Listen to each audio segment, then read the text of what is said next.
ماشومان چې کله نظر شي او نظر واخلي نو د هغې سره څه کول پکار دي او په کم دم باندې دمول پکار دي. خو د دې نه مخکې یو 15 خبرې دا پیژندل ضروري دي. اولنۍ خبره خو دا ده چې العین حق، نظر چې دی دا حق دی، د نظر دپاره اثر شته، دا زموږ او ستاسو عقیده ده. دویم رسول الله صلی الله علیه وسلم فرمایي لو کان شیء سابق القدر لسبقه العین. نبی علیہ السلام وایي که د تقدیر نه څه شی مخکې کېدلی شوې او څه شی داسې وی چې هغه د تقدیر نه مخکې کېدلی نو دا نظر به ترې مخکې شوی وی. د نظر دومره تیز اثر لري. دریم رسول الله صلی الله علیه وسلم فرمایي د نظر د وجې نه د نظر یو داسې شی دی چې دا اوښان کټو ته نه باسي او انسانان قبرونو ته نه باسي. ډېر کله یو انسان نظر شي د هغې د وجې نه هغه ایسته مړ شي، یو نظر شي د هغې د وجې نه هغه مړ شي، کټوی کې خل به پخی.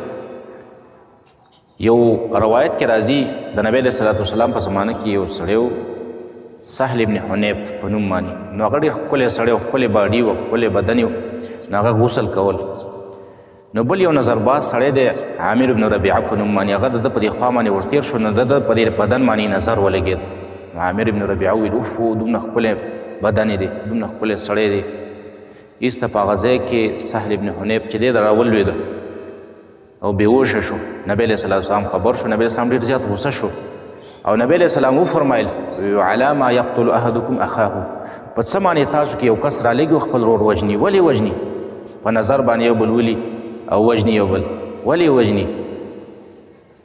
او بله خبره دا ده چې کله یو ماشوم نظر شي او د نظر اثرات پرې راشي، بیمار شي، نو دا به په کم دم باندې دم کیږي.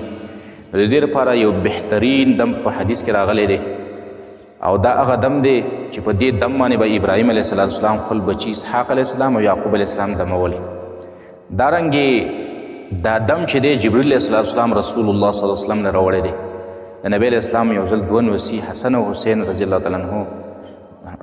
تعالی عنهما دا بیمار شو، د نظر اثر پې وشو، نو بیماران شو. جبریل علیه السلام راغلی او رسول الله صلی الله علیه وسلم ته یې دم وښودو او په هغه دم باندې نبی علیه السلام ته یې دم کړه.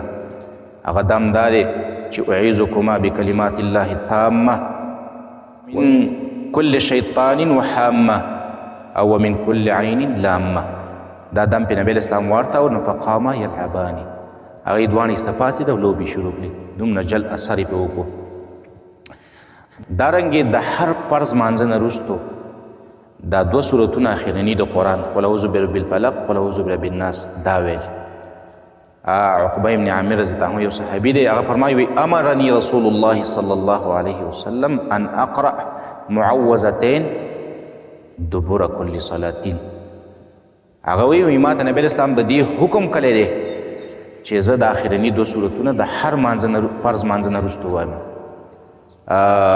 نو څوک چې دا دوه صورتونه د هر فرض مانځه نه وروسته وایي دا سړي باندې به سحر، جادو، کوډې، منترې او نظر